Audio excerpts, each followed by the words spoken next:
In a game where it's based on fine margins, can James Bunce help Eddie Howe, help Newcastle United get it over the line in this in terms of Europe and getting to Europe and winning cup competitions, the winning and losing? Can James Bunce be that critical edge that we need? Let's find out right here, right now on Toon Tactics TV.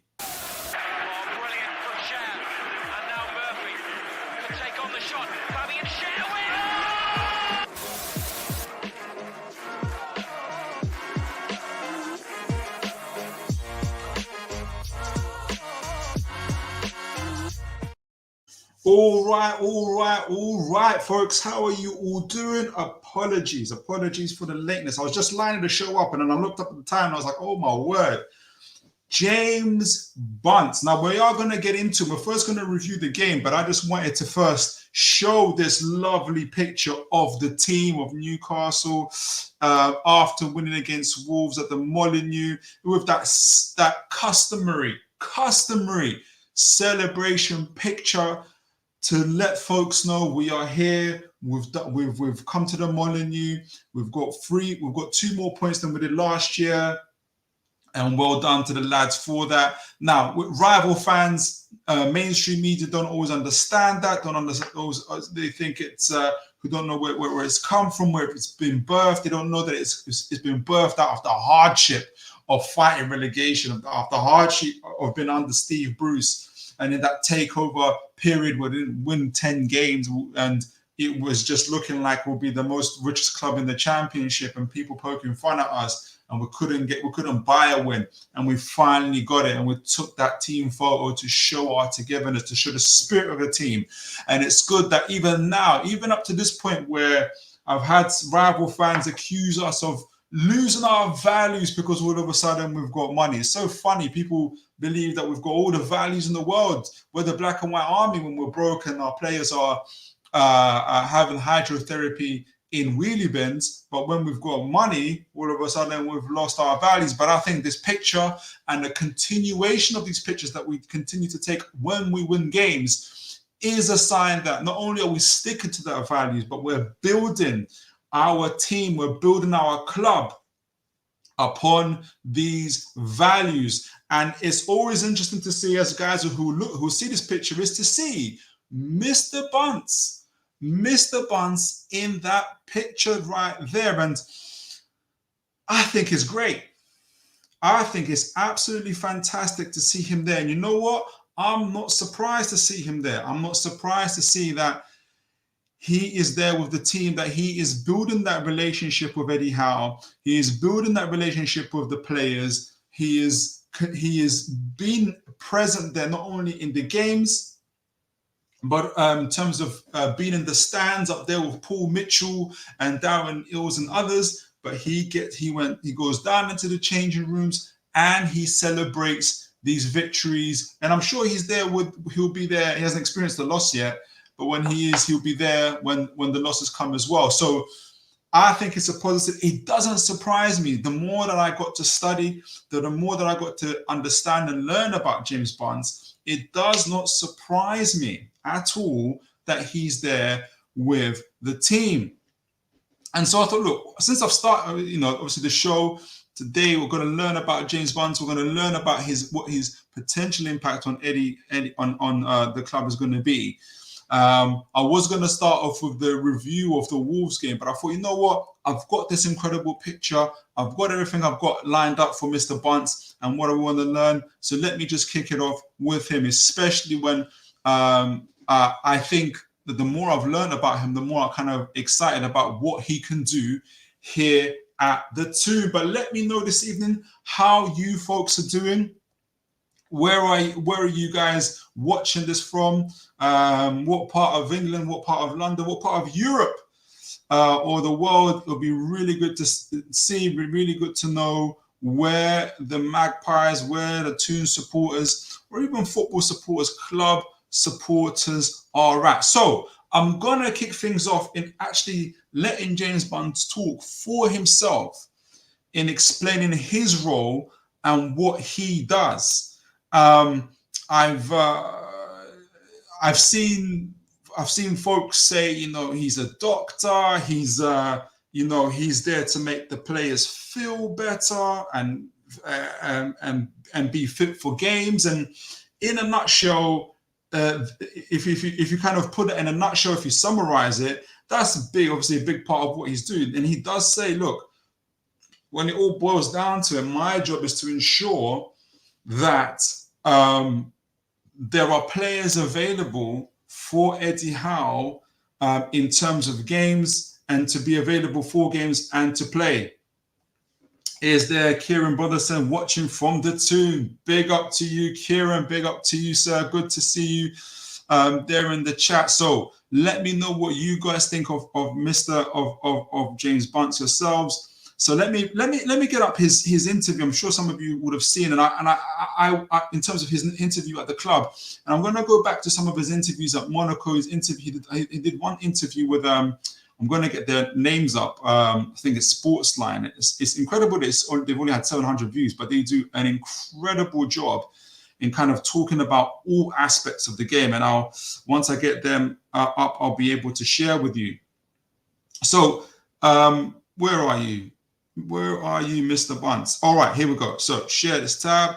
All right, folks. So this is his club interview. And obviously, we're just going to start off with him explaining exactly what his role is and kind of breaking it down. And then I'll go back to how that actually looked in other clubs and what it actually was. Because the one thing that I've learned, and I got to see that his actual title in terms of, and his role and responsibility is still relatively new and quite rare in clubs. Performance director. Yes, there's sporting directors, there's technical directors. Or a lot of those things are based on the structures of the overall club, on the recruitment side of things and scouting and stuff like that. But performance director is quite different as well. But a lot of the common themes in terms of bringing various different departments together, especially around psychology, nutrition, physical health, physical activity, and all those other things. But I'll let Mr. Bunce explain himself and we'll break it down and we'll go from there.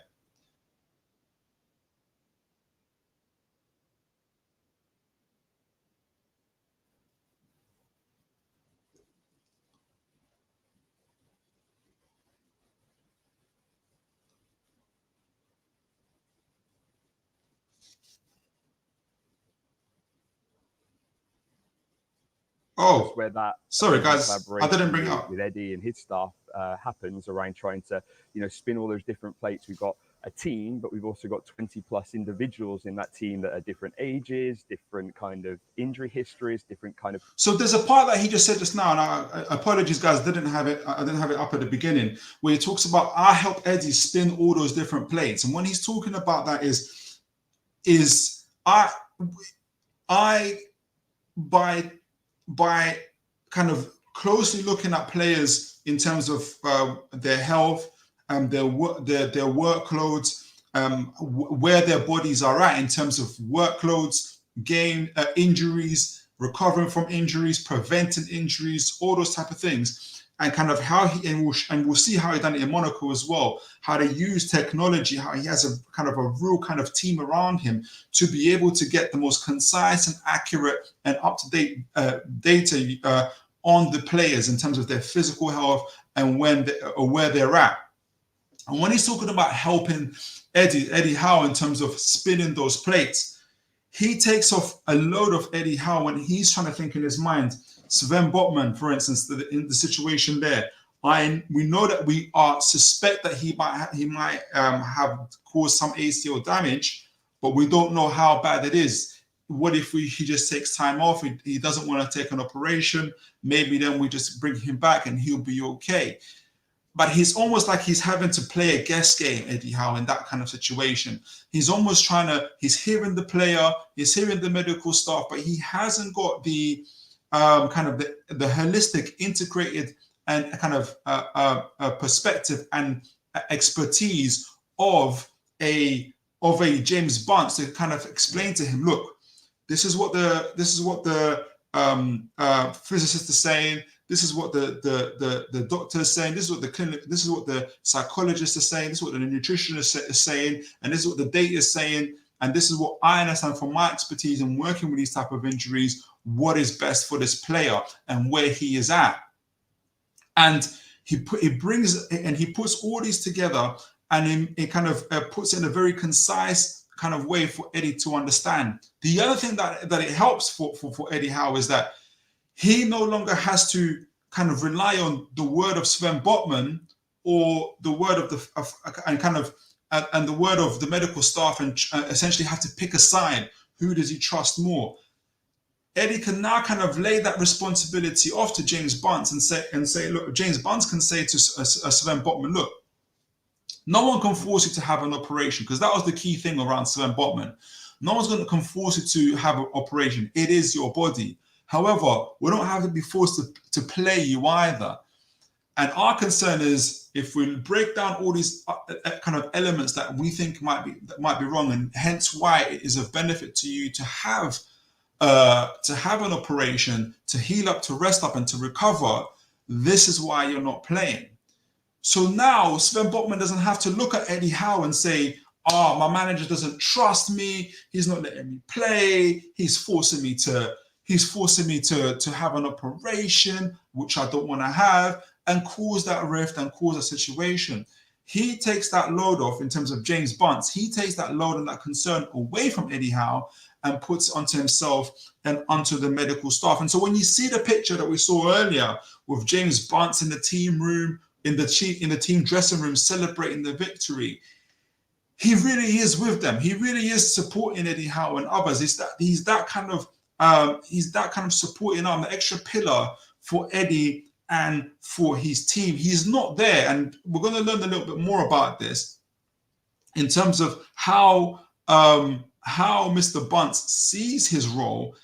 But contrary to popular belief, I think, in my humble opinion, he's not there, James Bunce, to trip Eddie up. He's not there to, wag his finger and say, no, now you shouldn't be overtraining them. You shouldn't be using this training technique, or you should be having this particular rest day, or you should be using this particular physical exercise, or you're putting too much strain on them, you're putting too much stress on them. He's not there to trip Eddie up and say, and kind of cause him to curtail his playing style, to stop him, to kind of even change his playing style and what he does. He's there to adapt to Eddie's style. And for those that watched the show last week, when we talked about the specific coach, and this ties into Eddie Howe, that Paul Mitchell chose at Monaco. So as soon as he got to Monaco, I gotta have my black coffee. As soon as Paul Mitchell got to Monaco, he sacked Moreno and he hired Nick Kovac. Nick Kovac's playing style is high intensity, a front foot football, big, significant physical shifts up and down the pitch. This is very much Eddie Howe's style. So that's and that's where James Bunce really had success in reducing the injuries and stuff like that.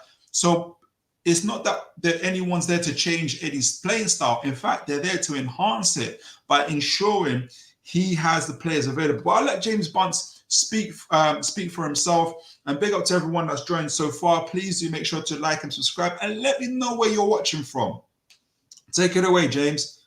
Really do see that with him and his staff. And from a kind of integration perspective, my job is to provide credible and really detailed information to make sure that he can make the decisions he needs to do as a head coach in regards to the training, in regards to the minutes of the players.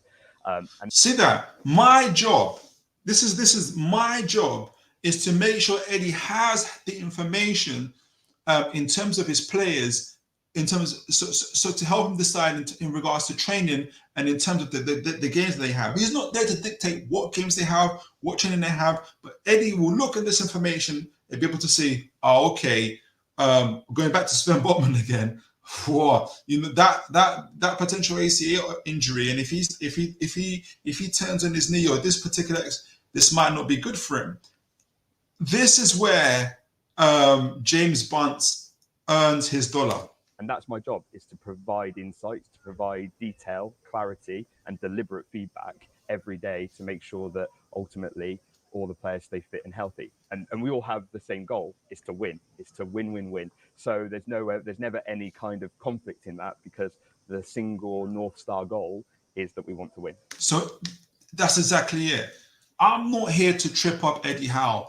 I'm not here to tell him how that he needs to adapt his playing style. He needs to change this. He needs to change that in terms of how the tactics that he uses or anything like that. That would be insane. I don't have those expertise. What I am here to do is to ensure that he has as many of his players available for as long as possible and at all times of the year in terms of the playing game.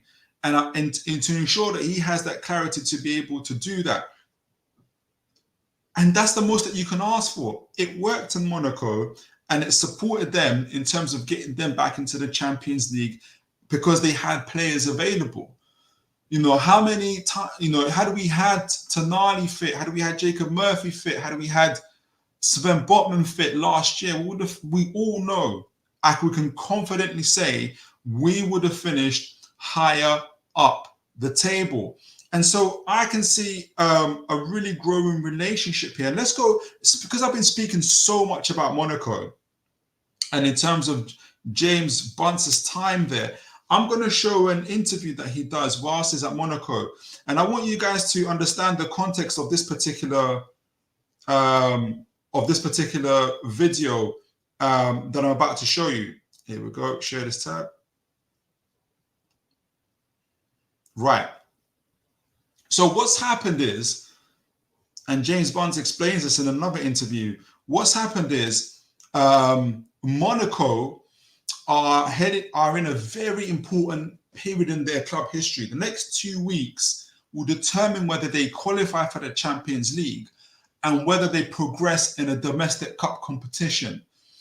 And so what they've decided to do, the manager, I think Cesc Fabregas was there either as assistant coach. I don't know if somebody can enlighten me, but Cesc Fabregas was there. I think he's assistant coach and one of the coaches.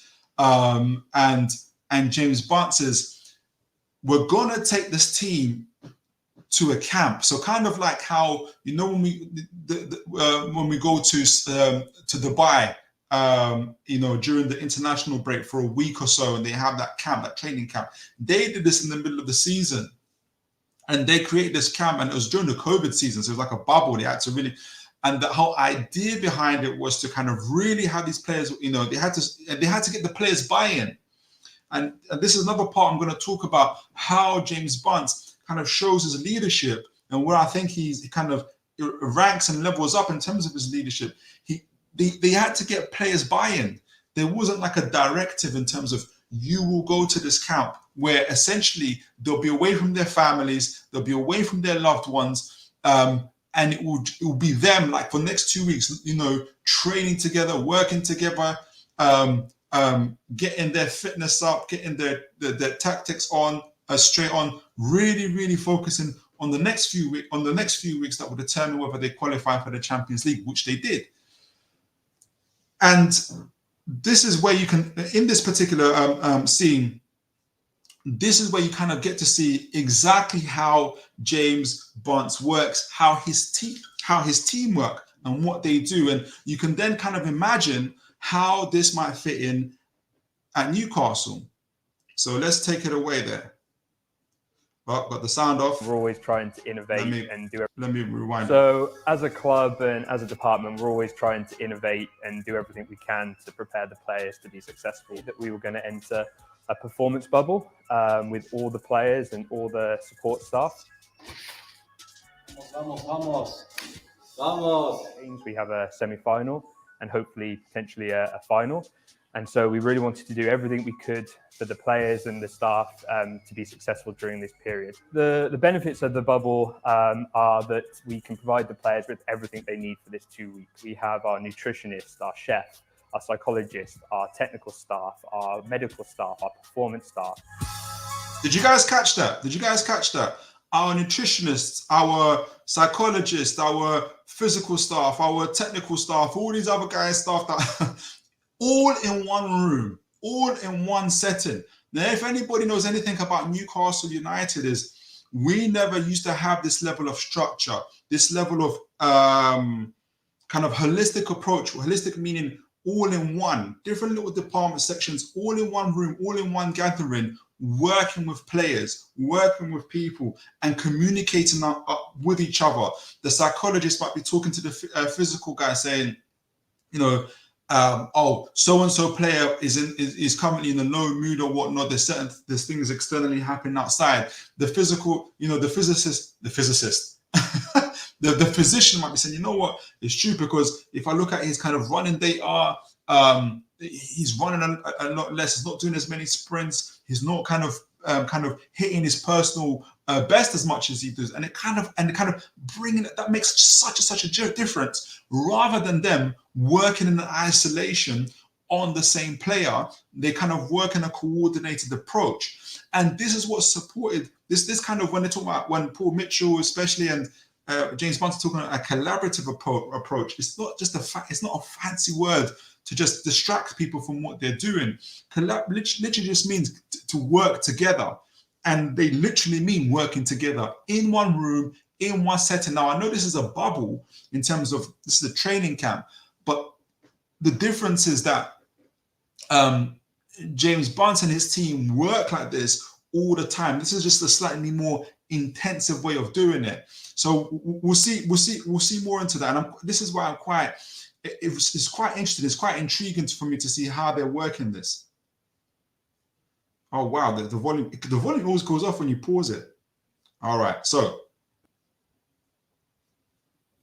creating a very secure COVID bubble. Let me do that. The side part of that is creating a very secure COVID bubble as well. But we also respect that it means moments away from their family, their friends, and their loved ones. So we wanted to try to create the best environment possible for them. Family photos that they collected from their loved ones, child pictures, messages from family and friends, personalized photos, and so all in all, we tried to. I love this personal touch. I love this personal touch, where they've taken them away on this training camp, but they've put together the family photos, the pictures of the players, messages from loved ones. So they haven't just taken them away. Yes, they've taken them away distance-wise, but they've taken them home from home. Everything to make the players feel special. Everything to make them feel like, hey, this is all tailored to me. So if you're a player, again, going back to Sven Botman, I know there's the only guy. There's Jacob Murphy. There's anyone I can think of in terms of injuries. Callum Wilson, for goodness sake. You have around you, if you're those players, you have around you your nutritionist, your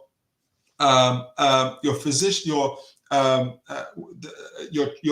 personal trainer, your nutritionist, your psychologist, all these guys around you. But then you've also got, obviously, James Bunce and others putting together this kind of personal touch around you, this kind of security around you, to let you know that you're being well looked after, that your welfare has been well looked after. It's a personal touch. And that's why it doesn't surprise me. Again, going back to the earlier picture I showed to you folks about him going into the changing room. And I know some people can kind of, and celebrating the victory with Newcastle United, and some people can take a cynical kind of perspective that and say, oh, he's, just kind of, he's trying to, sneak his way to the players, into the group, and have his own way. But no, this is what he's doing is so new and so different. In order for it to work, forcing people to do that isn't going to work. He's going to get limited participation. He has to build relationships. He has to build genuine relationships with people, and positive influence and productive influence, where people will jump on board. And he talks about it. We'll speak about it. He talks about that and kind of get that buy-in from them. And I just think if you're a player, if you're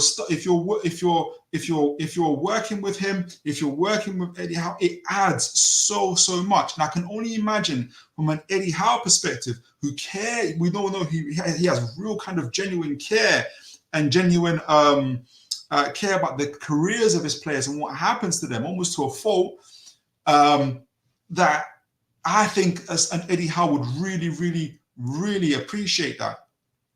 Give him a few more seconds. stone unturned in preparing. All in all, we've tried to, again, leave no stone unturned in preparing and creating the most enjoyable, but most professional and serious environment as we can. So, I don't know what you guys think so far. Let me know what you guys' perspective is on James Bunce. But he's more than just a doctor to make you feel better. He's kind of like, when when Dan Ashworth kind of described himself as a sporting director, where he described himself as a spoke in the middle of the wheel, where he brings the scouting departments together, various kind of departments in the clubs together and make sure they communicate. James Bunce is that, but from a kind of a health, welfare, and physical performance director of performance situation, where he's that spoke in the middle, obviously, and he has all these people with various expertise in nutrition, psychology, physical health, physical growth, kind of personal trainers, all in that department, and he's outspoken in the middle, where he brings them all together. He brings that information together in a concise format, in a clear format, and is able to present it to Howe and to the staff, and to be able to also to ensure that injuries can be prevented, and when there are injuries, how to treat them accurately and properly. And there are so many kind of I say groundbreaking but quite new methods and technologies that he has used to treat players that I won't. There's kind of too many to go into. But the whole point is that he is constantly having to get players buy-in, get managers buy-in, that his approach and what he does actually works. So it's not by force. It's not him having to go run up to Paul Mitchell and say, oh, so-and-so manager is not doing what I've told. So-and-so player is not doing. He can do that, but he's going to get very limited and very kind of resistant, kind of almost gritting their teeth. And you kind of don't want that. So he's trying his best to avoid that and kind of get people's buy-in, which I think he'll be able to do working with Howe. Now, the final part I wanted to show, this is on Pacey Performance Podcast. And I really suggest to folks that they subscribe to this particular channel, where they focus on so many different aspects of the game, performance, tactics, training, and they interview all these people like James Bunce. Like, the YouTube, it only got like 700 plus views, which astounds me, because the interview was absolutely incredible. And I got to learn so much about him. But I'm going to show you a part where he talks about how, in terms of how he actually makes it work. And it kind of shows a little bit of leadership about how he actually makes it work. He's introducing constantly new things, as we talked about. And I'm going to kind of cap it off in terms of some of those things that he introduces. He has a new style. He has a kind of a different approach. And obviously, he's working day to day with the manager, and he is working on things that, especially, there is a crossover, i.e., player availability, workload, and when you can bump heads with managers and stuff like that. But I think he has a very unique way of working, where instead of bumping heads, and like you said, his end goal always is to win. And so I don't think, because there's that commonality with the managers and what he's trying to do, and he communicates that really well. This is what enables him to work with the likes of Eddie Howe. So I'm going to play this. He talks about his time in Monaco. He talks about kind of leadership and how he's able to kind of essentially get player buy-in and get manager buy-in and things of that nature. Yeah, it's not just been a bio. But there's so many things for coaches to learn, and things that you've picked up on the way, what's worked, what hasn't worked, what you've changed, what you haven't changed. So really appreciate the last hour and 20. It's been really good. But consultancy, what's next? Sorry, just got immense human being. Instead of doing a wellness on their computer, have to, this is what being elite is. You have to embrace this, and we did that. But again, thinking outside the box and having the willingness and support of your leadership to propose ideas, to, we talk about cutting the bullshit of football, that you can't do that, that's not football, or you can't do that, you can't individualize that, you can't do that. And so it was a real great time. And again, just to be clear, I've been blessed at all the organizations I've worked at with some incredible staff. I'd probably still be an intern at Southampton if I didn't surround myself with absolutely immense human beings that also had that drive and determination to change the world. And Monaco was that perfect last kind of project for me, because it encapsulated everything we wanted to do. We wanted to be elite. We wanted to change. Let me fast forward that a bit. Instead of doing a wellness on their computer, when they came, we've removed a lot of that connection with the players now. So actually, we removed. So he's talking about connection with the players and how he kind of brings it all together. And he kind of bemoans the fact, he bemoans the fact that in bringing all this tech and bringing all these kind of scientific approaches to physical health and everything else, you kind of detach yourself from the players, and you're not even treating them as human beings anymore. Hence why you saw earlier in that kind of training bubble that they created at Monaco, where the players had to go away from their families for 2 weeks. They tried to create a home from home. Like he said, they brought in they in their rooms, they had their family photos, they had pictures of themselves as players playing, they had messages from family. So they were always connected. So always adding that personal touch to the players. And so this is where he's talking about how he kind of works with players and tries to bring in together the staff players together. A lot of the gadgets and gizmos, and actually engaged a lot more with speaking to the athletes, not as a collective, but sometimes as individuals. So in the morning, instead of doing a wellness on their computer, when they drive and came through the first entry point, they'd be met by 3 staff. They'd be met by the head of physical, the doctor, and the sports scientist, and it would be an informal conversation, and you would capture so much more information around that, about how they're feeling, how was yesterday, any pain. Oh, yesterday you said your groin hurt. How are you feeling today? Did you sleep okay? And what we really, really learn is, can you imagine that personal touch there? Maybe I'm overplaying it. Maybe I'm over egging it. But he's talking about meeting players at the door as they kind of enter in the training ground. You've got the physical, I can't get the word right for this guy. Personal trainer there, the doctor there, maybe the psychologist is there or whatnot. And it is just what's going on? And you're like, all this informal conversations, kind of meeting players at the gate, letting them know that they're cared for, they're thought about. Like, there's a reason why Paul Mitchell, Eddie Howe, and like that he's there. And I think it's going to make a lot of difference, especially when we're kind of thinking about the stories of Sven Botman, Callum Wilson, how much time he spends away, and in terms of where are some of these injuries preventable, and when they are there, what can we do to treat them? And kind of having that personal touch and seeing where they're at. Let him finish off what he's saying. We're really good in performance of telling players, oh, today you're doing the gym, today you're doing this, today you're doing your extra running, today you're doing 1080, today you're doing your upper body, whatever it is. And we realized that actually integrating a little bit of self-determination in the players at that conversational point, the buy-in that we got. So there's no point in directing, just you're doing this, you're doing that, you're doing this. They don't even have to think about what they're doing. It's just in terms of getting player buy-in, being able to get them to integrate that and kind of take those ideas themselves is very limited in helping them. That's what he's saying. He's trying to get them to the point where they adopt it themselves.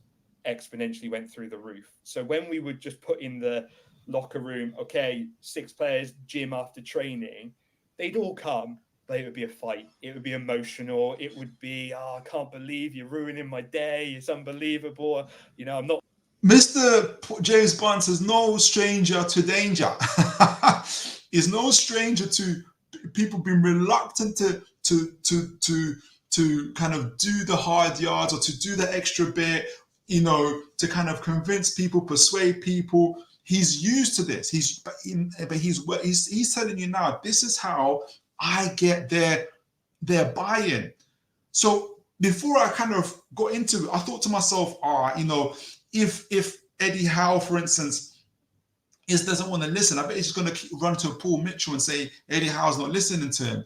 That's not going to happen. That would be like when things are totally gone left. I just don't see that happening with him.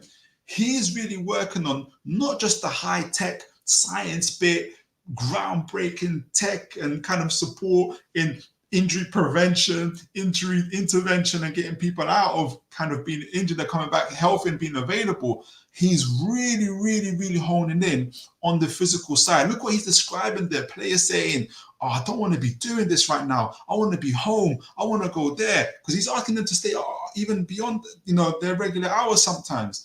So he's already explaining to you, this is going to be the same thing in any club, in any workplace, in any job, when people have been asked to do maybe an extra training or something like that. Even if it helps them, people don't want to do it. And we've all been like that. We've all been like that sometimes. We're running the extra mile, doing the extra mile at work, staying the extra hour, or coming in a little bit early.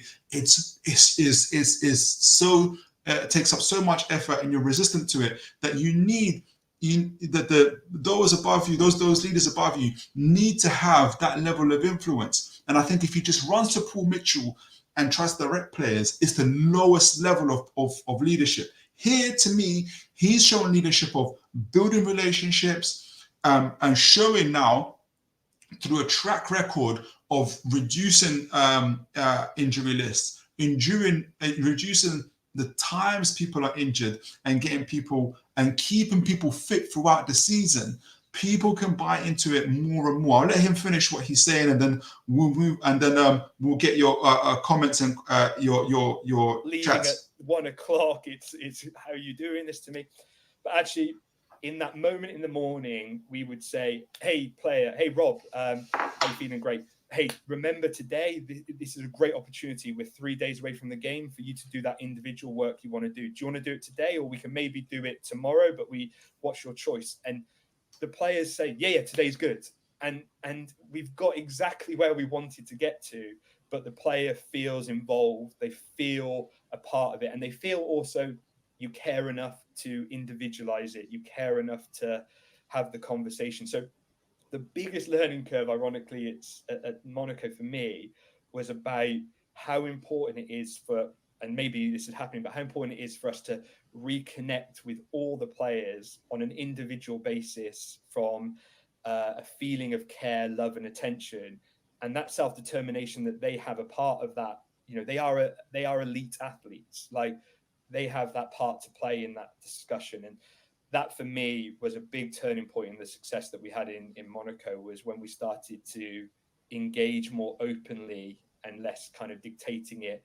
Even though if you probably saw the outcome of what the player did, it was exactly the same, but the way you get there was a great learning point and a massive mindset change for me, and how to work with athletes at that high level. Engaging elite athletes from a personal level, letting them know that you care for them, care for their success, care for their well-being, care for their performance, that you know them so well from that perspective, and you kind of put all these things together around them to support them.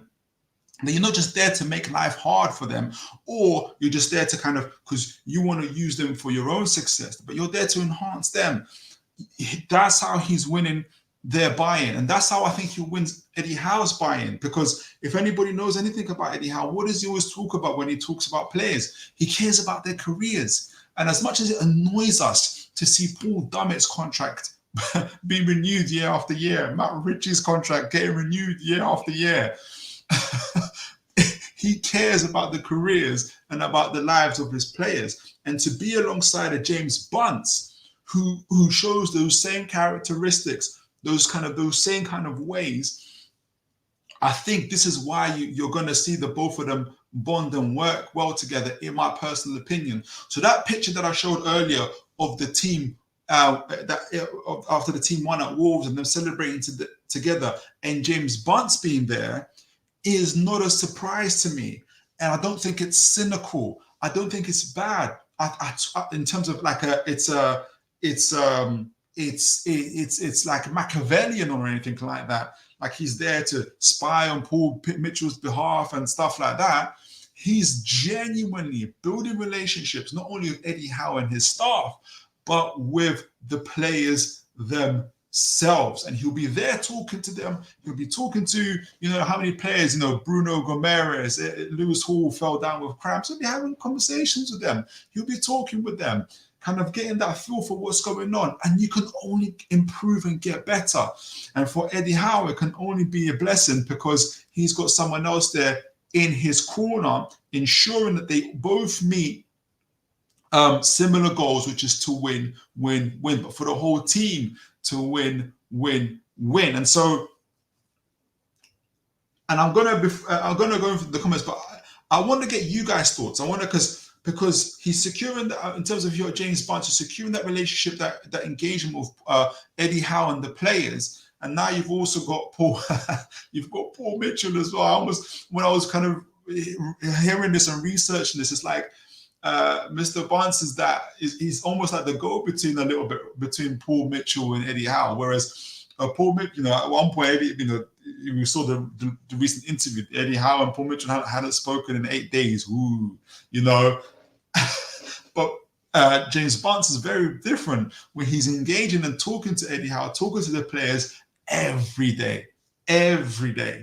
And so the relationship between the three of them is going to be very, very, very key in terms of how that works out. They don't all have to like each other. They don't always have to have family barbecues together, but they are all very, very professional. They're elite at what they do, and I think they can make things work. And it's going to be interesting to see how James Bunce manages those relationships with Paul Mitchell and Eddie Howe, and how they all come together, especially for the benefit of the club, to see them progress forward. So I'm interested to see what you guys think. What are your thoughts on James Bunce so far? What do you think about his relationship with Eddie Howe, his relationship with Paul Mitchell, the relationship with the both of them, kind of, and working that, his relationship with the players? How far do you think he can help Newcastle progress? I'm going to go into the comments and see what you guys are saying. Jordy, how you doing, Jordy? I hope you're well, sir. Good evening, mate. Great topic. Appreciate you. Thank you for that, sir. Thank you.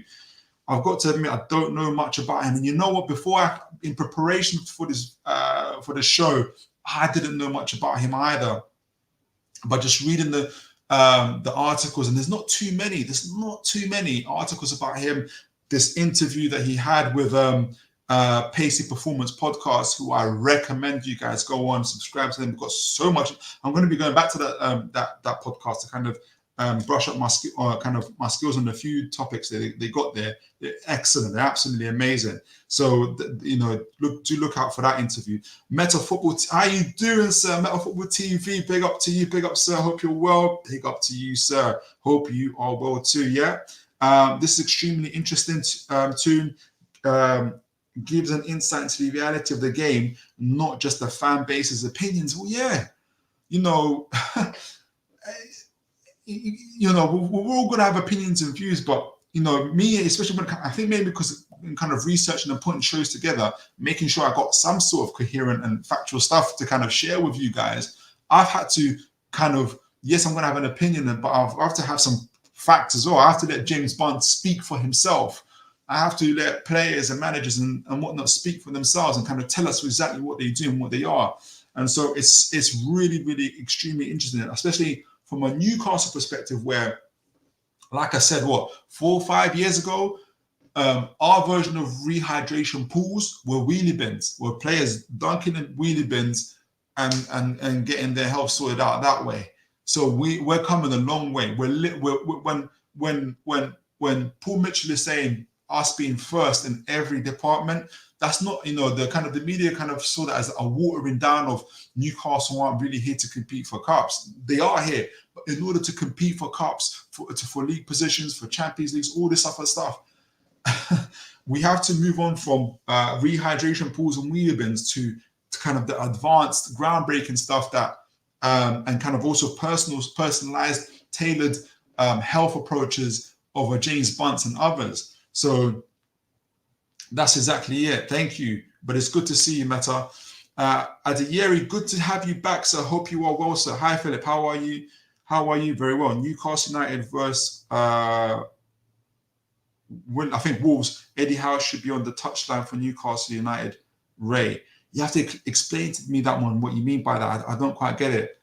How are you? Fulham. Oh, Fulham versus Newcastle United. How are you? Eddie should be on the touchline for Newcastle and Osola start the game. Fulham. Oh, for Osola, we'll go into. I'm going to have I'm going to do a match preview as I always do, and make sure you join me for that. And let me know your tactics and your players and score predictions. I'd love to hear it. But speaking of previews and or speaking of matches, I'm going to go into a quick review of the Wolves game as well, and get you guys' thoughts on the Wolves game. Get you guys share your opinions and thoughts. Some people were saying that Eddie Howe got away with murder. He was so lucky, and some people are saying, we can't rely on individual brilliance, i.e., goals from Harvey Barnes, Shearer, and others to kind of keep kind of digging us out of these kind of situations. That we can do more. We can have these up. We need to have patterns of play and all these things. I'm going to give you guys my kind of analysis of the game and kind of my kind of overall view as quickly as I can, and my views and opinions, but I want to hear yours most importantly as well. And kind of, I'm kind of reviewing some of the games as well, but I'll get your thoughts. I've got a final kind of comment here from Meta Football on the topic of Mr. James Bunce. Agreed, the pillars have to be cemented before you can build. Newcastle is doing exactly what is needed, and I'm sure the progress will be apparent in the near future. And I absolutely agree with you. I just want to see as many of our players available on the pitch. I don't want to keep seeing Callum Mawson only for 15, maximum 20 games here a season, or we want to see our best players, as many of them as possible, in order to push us forward. And I appreciate you, Meta, for that. It's really, really interesting. I know that obviously Meta is, I don't want to export, he's a Tottenham fan, but he's a fantastic Tottenham fan. We all love our Tottenham fans. And obviously Paul Mitchell was a sporting director at Tottenham. And, Meta can tell you about the incredible players that he brought over there as well. But we're going to get into that as always. So, match review. Now, I want to be able to say this first. I'm going to give a quick overview. I want to make sure it's on the screen, because sometimes I talk and I think it's on the screen and it's not on the screen. And because I can't hear you guys, I have to read the chats. No one can tell me. Mate, you haven't got it on the screen. I want to give a quick overview of the game, what my observations are, before I go into a little bit of specifics. So, first of all, Gary O'Neill, Wolves manager, is a very good manager. He's a young manager, but he's a very good manager. And he's tactically very cute with how he does things. He changes games midway, quarter of the way, and his players are very responsive to those changes. Gary O'Neill obviously knows Eddie Howe from before, and Eddie Howe obviously knows him. And Eddie Howe speaks well of him. And since Gary O'Neill has taken over, Newcastle and Wolves in particular have this kind of cat and mouse counter-pressing situation. You guys will remember when Wolves came to St. James's Park last season, we won 3-0. We played possum in that game. We were very much on the back foot. We were on purpose. We defended. We kind of gave the ball to Wolves and then broke on them and scored. Gary O'Neill learned from that game. Going into this game, if anybody remembers that game that we played again, we beat Wolves 3-0. It wasn't our usual high pressing on the front foot, keep pinning them back, wave after wave of attack. It was the opposite. We gave Wolves the ball, they pressed us, we broke on them with Gordon, Isak, I can't remember who was on the right, and we mainly scored our goals that way against Wolves. We really, really punished them.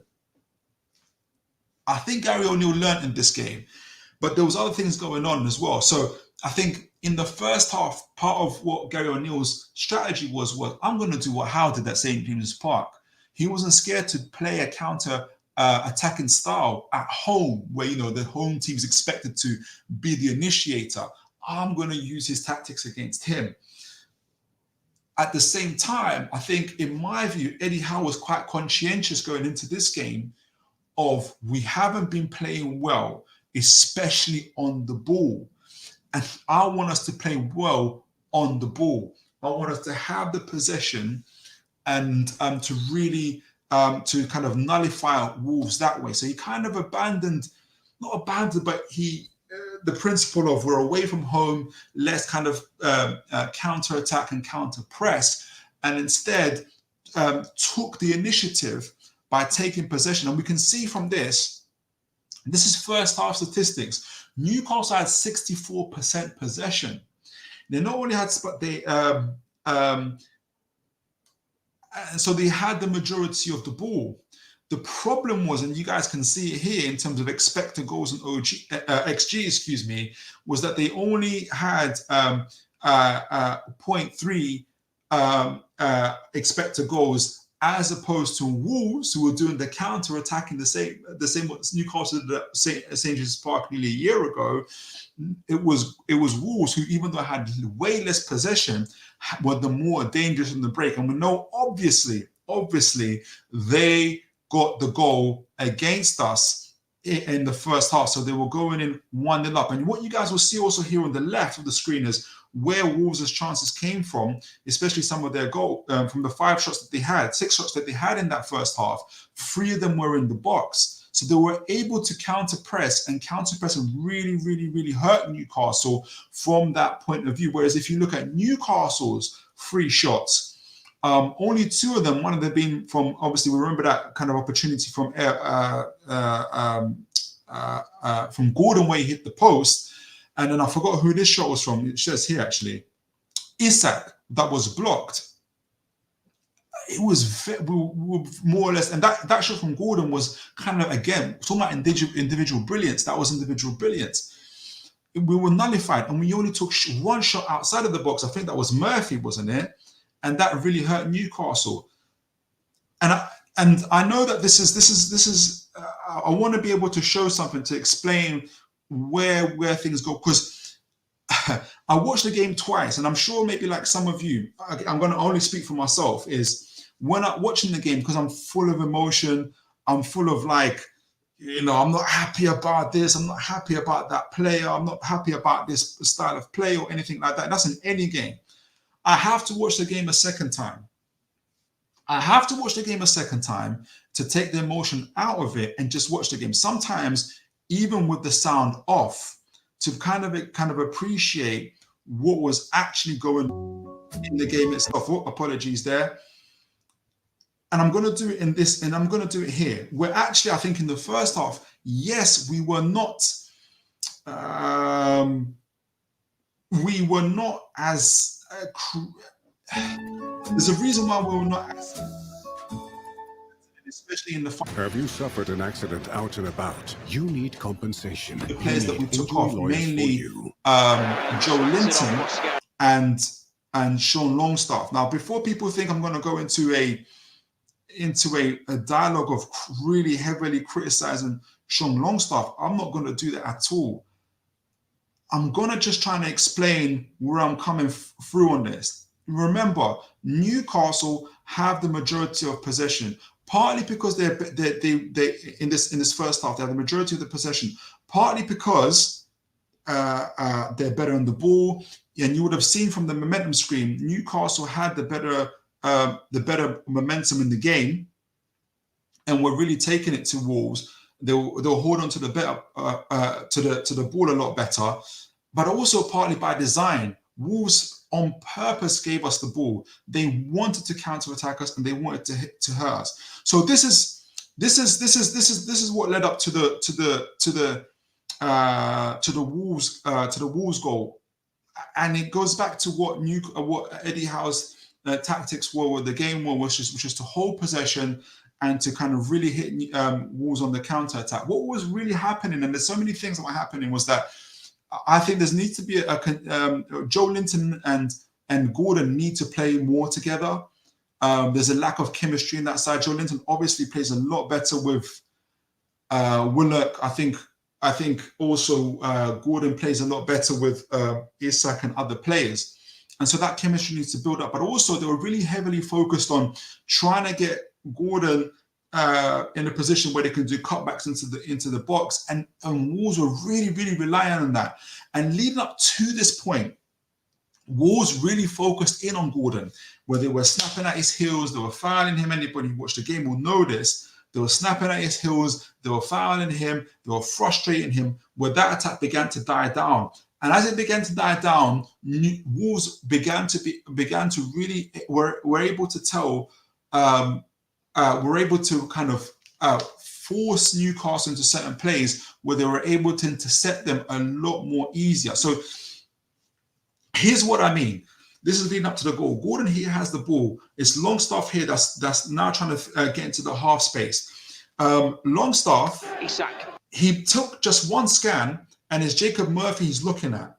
The ball's about to get to him. He's only taken one scan. This is part of the thing that for strong Longstaff, he needs to scan a lot more before he makes a move. He takes a second scan just before he lets it off. He takes a second scan and he sees Isak. But if you see, and the player, you can already see the Wolves player is moving towards Sean Longstaff. He's read his body language. He knows exactly where he's going. Sean Longstaff could have, I think if this is Bruno Gomes or Tonali, I think they would have disguised that pass and they would have passed it to Jacob Murphy. It would have been a lot harder for the Wolves player to read that, but he reads Longstaff. He lacks, if there's anything that Sean Longstaff is guilty of, is lacking that guile, lacking that deception. And what happens? He makes the early pass, so the intention is the right intention. One touch pass, he doesn't, but it's the wrong decision, it's the wrong player. He doesn't disguise it well enough. Wolves break. Now, that's Sean Longstaff's fault right there. But it's not his, it's a collective team fault here in terms of why there's a problem now. Now they're caught in transition. This is what we were talking about in our preview game. Wolves now wanted to focus. This is, you can see, obviously, I thought the jumpers on the ball, but you can see Larson here running. He's about to hit the channel on Burns' side. And this is what Wolves have been waiting for, to get Larson, who's got a very similar profile to Erling Haaland. And I'm not saying that he is Erling Haaland, but he is a similar profile. He's a second striker for Norway behind who? Erling Haaland. They've been waiting for this moment, Wolves, and they now got an opportunity to get Larson one-on-one on Burn, and he's going to hurt him for pace. And that's exactly what happens. He takes Burn, they create that massive gap between him and Shah. The other thing that happens here is you can see Lemina. Lemina, by the way, has been able to mark Bruno Gomes out of the game in terms of the final third. He's forced Bruno Gomes to play in his third for most of the game. So you see Bruno's influence, especially in the final third, where you need that guy. We spoke about Gao being that kind of being able to those eye on the needle passes, and he's marked him out the game from that. They're very happy for them to play in front of them. Now Lemina's on the offensive on his bike, and right next to him is who? Is Livramento. And this isn't the first time Livramento has done this. He's done a similar thing against Bournemouth. He's watching Lemina, and he doesn't track him, and this is what happens. Larson runs down the channel, beats Burn. There's still a lot of work to do. He takes one look, he stops, he sees it again, Lemina again, and Livramento, for some reason or another, is looking behind him. I don't know why he's looking behind him. He's looking for the run, or maybe of Bellegarde, instead of seeing the guy that's in front. The ball's about to play it in, but Livramento's looking behind him. Lemina is now unmarked. Shah is not aware of him. And then for some reason, you see Livramento check himself. He's thinking it's going to get blocked, and it isn't. It isn't blocked. It isn't blocked at all. And obviously, there's the dummy, and there's the goal. And this pattern was beginning to, and I want to be able to say this, and not necessarily, this not only happened to Sean Longstaff in terms of the ball getting intercepted, it happened to Joe Linton, and it happened to Jacob Murphy. And this is again in the first half. However, what happened was that we weren't punished for that. We weren't punished in the same way that we were punished here. So that kind of particular, that was a pattern that was beginning to emerge. Hence why, in the second half in particular, both Joe Linton and Sean Longstaff were taken off. They were doing all the other defensive duties really well. Interceptions, duels, reading the kind of the play, making themselves available for the ball. It's the part in the final third that was really, really hurting Newcastle. Because Wolves set themselves up for the counter-attack, it was really, really hurting. It was really, really hurting Newcastle, especially on the break. So Howe makes his changes. Howe makes his changes. And what's the first thing that happens? Well, there's a number of instructions that are given to all the players, not just Tonali and for Willock, who come on for Sean Longstaff and for Joe Linton. Obviously, Isak was also taken off. Gordon went in the middle, and I forgot the third player that came on. Who's the third player that came on? Anyway, the instructions were, we're not getting into that box. They're reading our play. They're waiting for the cutbacks. Shoot on sight. Shoot. Don't be afraid to shoot out from outside the box. And this is exactly what happened. Newcastle fought, and what you'll see actually is our possession actually in the second half went down to 36% and Wolves went up to 60%. So this cat and mouse game between O'Neill and Howe continues. Our possession goes down because we're a lot more direct, and there's so much more to say about just how good and direct we were. But we're also we're not waiting for the cutbacks no more. We're getting into the half space and we're essentially shooting on sight. So here it is. And Barnes, the beauty of Barnes in terms of how he played, he's so good at bringing players into the game. And this is leading up to this is obviously leading up to the goal. Sometimes he goes on the outside. Sometimes he goes on the inside. Sometimes when he goes on the inside, there's the fear that he's going to go on his right foot and shoot like he did previously. And so players are scared of that. But what that also does is it allows Willock, who does the runs on the other side, get onto the outside, where Barnes also is willing to lay the pass off, and crosses then began to rain into the box. And I wish I had more time to show that. But this is why this is leading up to the goal. So this is the first chance. This is from the off. This is the first thing that happens. And you see Hall making the side run on the outside. You see Willock on the other side. And this actually happened throughout the game, where they'll exchange. Sometimes Willock on the inside, sometimes Willock and Hall on the outside, and kind of fluid playing that. And they kind of create that triangle with Barnes. And this is what allows Barnes to progress. Now Larson here is forced to come back. He can no longer start isolate a Burn. Who gets the ball? He's looking up. Look how many options they've got now. And there's players making runs, and this is the space that's created now, because you see Barnes now making that run. Lemina, who's had a really good game, got a man of the match actually according to FotMob, is now forced to leave him alone. Willock gets the ball. Bruno comes into play. Bruno, who's been marked, remember I was saying to you, he's been marked by Lemina all the way up for the half, is now in the final third. Now it's game on. Now it's Bruno on the ball. The one thing that they wanted to avoid, and Tonali's not far behind. And Tonali, as we know, has an incredible influence on the game. First thing, he shoots from 30 yards out. Bruno, this is the first shot. This is the first 10 seconds, first shot. He shoots from 30 yards out. And now it's game on. Now Wolves have a lot more to think about, especially from that side of where Barnes is playing. Are they going to go on the inside? Are they going to go on the outside? Are they going to go on the inside but hit the ball onto the outside, onto Willock, onto Hall, who could do the cutbacks? Or are they going to stop or hit the ball into the half space, or an oncoming Bruno, an oncoming Tonali, oncoming Barnes, as we find out later, all start taking shots from the outside of the box? Obviously, then we get the goal from this. Now leads up to the goal from Shaw, where all these things that we talked about now because it's such a variation in attack, and it's so poignant, it's so direct. This is why this is Joe Willock on the ball. This is why Shaw is given that half space. This is why Wolves are really dropping back. Whereas you saw before when Sean Longstaff, that when he was intercepted, they were very proactive. Newcastle's attack became very predictable. Now it's not so predictable. They're hitting on the outside, they're hitting on the inside, they're crossing it in, they're driving into the box. So now there isn't that choice. And look who's on the ball. It's Bruno.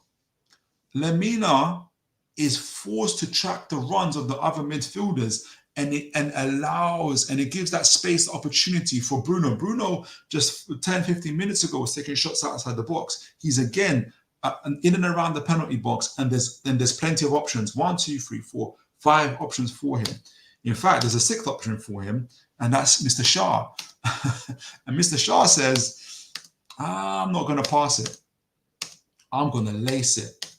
So this is why I don't think this idea of how doing a Hail Mary and just throwing the kitchen sink at it, I don't buy into it. This is all by design. I know people have also said that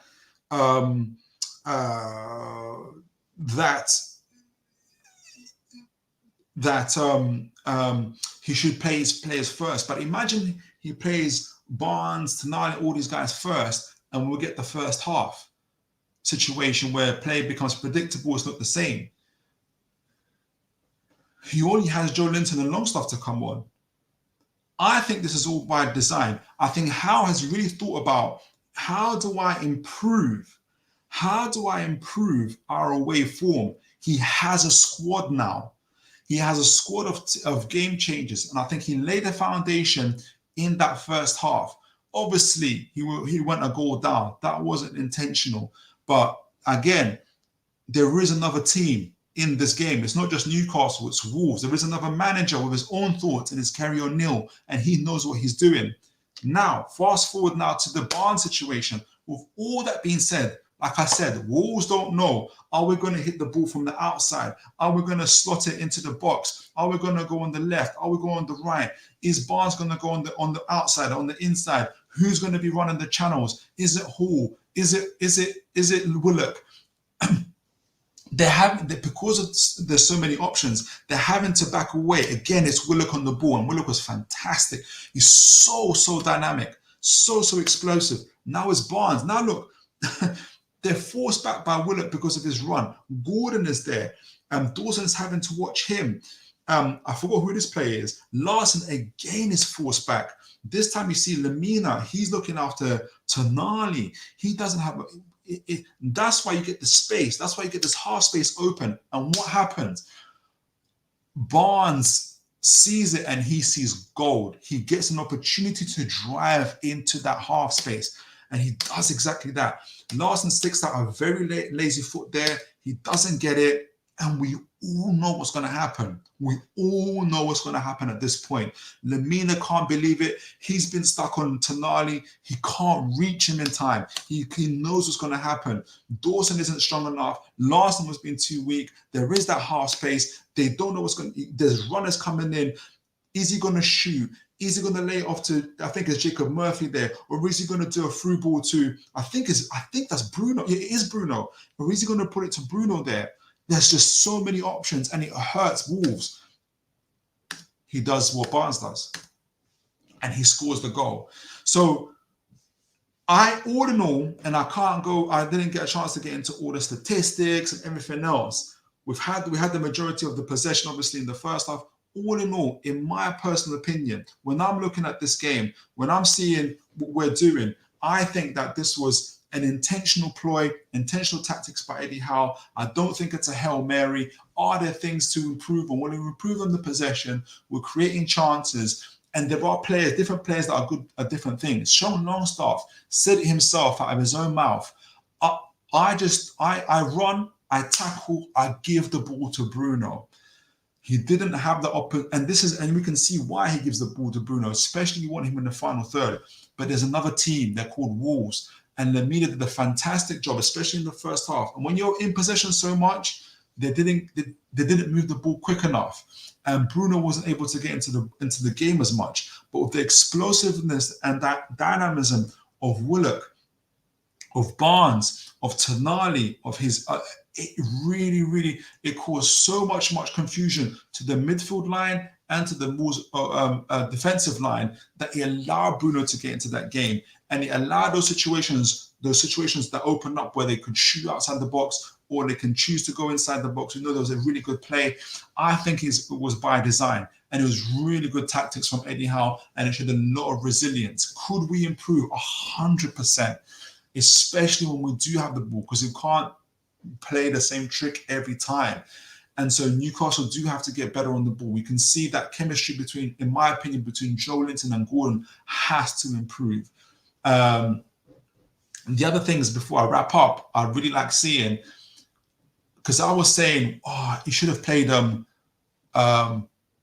Kelly instead of Hall, but then I watched the game and Hall had a fantastic game. Him and Livramento do such a great job in inverting and supporting Bruno. That's what allows us our possession. And Livramento isn't bad with his back to goal. Yes, one time he got caught, but then there's other times where he hasn't, and he played really, really, really well. I thought he was fantastic. I thought this was a really good away performance, and there's a lot for Eddie Howe and for the team to take from this in terms of going forward. I don't think it was a Hail Mary from Eddie Howe. He was just throwing players for the sake of throwing players. It was a very, very intentional in terms of how he did it. The quality at the end of the day showed, and it really, really worked. And now it lines us up really well for the game against Fulham, and kind of managing our way in terms of the game against AFC Wimbledon as well. It'd be great. I expect us to win, hopefully, against Fulham, and hopefully qualify in the League Cup against Wolves. And it sets up us really nicely for that home tie against Man City. And we really get to see then where we are at. Meta Football, let's go to the comments. Meta Football, cheers for the unwarranted props. Oh, that's in regards to for yourself and for Tottenham. Daryl McKay, good evening, sir. Do you think we are going to have fewer injuries this season? That is the purpose of having James Bunce and what he's going to bring. Now, obviously, no one can predict impact injuries or whatever happens on the pitch. I think what we'll definitely see a reduction of. Do you guys remember when Jacob Murphy dislocated his shoulder in one game, and literally the next week he started again, and what happened? His shoulder dislocated again. With a James Bunce, we're not going to have that situation anymore. Jacob Murphy won't play. He simply won't play, and he'll be given that proper time to recover. So then, because we missed him for the next 6 weeks, 8 weeks, so it's a reduction of reoccurring injuries. It's a reduction of player, because players will be brought back in when they're supposed to be brought back in. There'll be also kind of a focus on workload and all those other things. So yeah, all in all, I think there'll be reduction in injuries in a specific way. I think we will get better, and that will help us have more players on the pitch. That's a very good question, Mr. Darryl. Really appreciate that. Evening, Ian McKenna. Hope you're well, sir. If we beat Fulham, we are top of the league, by the way. Can you imagine? Top of the league for a bit, or for about 24 hours until City go and beat somebody else. But, it's pretty good. But I'm not too much. Yes, we haven't been the greatest in all these games, but we had to grit our teeth and bite down on the gum shield against Southampton because we had a player sent off. Bournemouth wasn't fantastic, but we again showed resilience. I can't remember all the other games, but I feel like Wolves was a better performance. It was a good tactical performance from Eddie Howe himself. I thought that was a good game. I'm really looking forward to the Fulham game. I don't buy into the narrative that we were necessarily lucky or Eddie Howe got away with murder or any of that. I think it was a very good tactical display from him. I think him and O'Neill have a good tactical warfare going on between themselves. And and he's good at what he does. I didn't get to show the other clips of O'Neill adjusting to Newcastle. Even when Tonali and Willock came on, Wolves still had their chances. They couldn't go through the middle as much as they could because Newcastle playing so direct, and it allowed us to keep our shape. So they just started going wide and hitting the ball early. You saw that chance that headed from last, that could have been a goal. So he's very, very clever on what he does. I think he's absolutely fantastic. I'm going to read this final comment from Ian McKenna before we go, but I hope you guys enjoyed the show. I hope you guys enjoyed the my thoughts on James Bunce. I think he is going to have a really good impact on Newcastle, reducing the injuries, but also building the relationships with the players and having that personal care, tailored care to the players, and building that relationship with Eddie Howe, who obviously spoke really highly of him in that press conference. So I'm really looking forward to seeing that grow. Best start to the league in 23 years. Do you remember those days, Ian? Ah, man, Champions League, Sir Bobby Robson, we were crushing it. Eddie Howe's bringing it back, and I think he's got the right people around him, best in class, to do that. Darren McCain, when do you think Osolo will get a run out? When it's time. When it's time. You remember when Bruno Gomes came and we could all see the glimpse of his quality, and it took him about 10 games before he became a first-team player because Shelby, Willock and Joe Linton were playing so well together. When it's time, and the thing is, he's not as good as Bruno. He's still very, very raw, but he'll get his time. He might play against Wimbledon if Callum Wilson isn't fit, but it'll definitely be the right time. I can guarantee that. I do. Fantastic.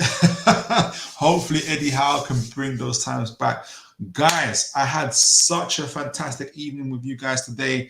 I'm going to timestamp the video, and I'm going to, so you guys can see, when we talk about key parts, the game review of Wolves, Eddie's tactics, how we won the game eventually, but also the big talking points around James Bunce, what he's going to bring to Newcastle, so you guys can play it back. As always, guys, for all those that are here, I really appreciate you guys in this evening. Like, share, and subscribe. And until next time, folks. And let me know if there's any topics that you want me to discuss or anything around Newcastle. I love talking about leadership. I love talking about the structure. If there's anyone you want me to focus on, let me know and I'll do that. I'm really looking forward to it, guys. Have a great evening. And as always, guys, always make sure you have a great evening. Take care of yourselves and God bless. Oh, brilliant from Sham. And now Murphy could take on the shot.